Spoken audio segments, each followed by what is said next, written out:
Let me guess. Autobot trouble? Stay away.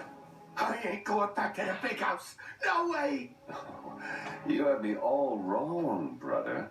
I've been watching you, but I'm no Autobot. In fact, I'd like to make you and your very impressive claws a proposition.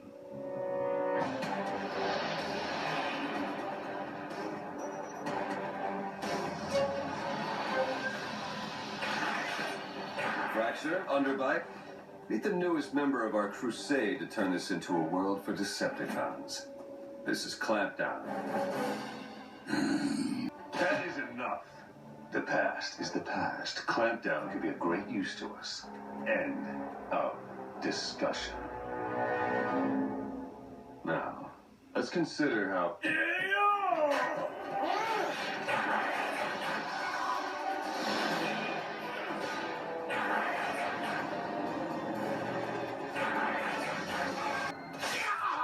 There, it's official. Clampdown is one of us now.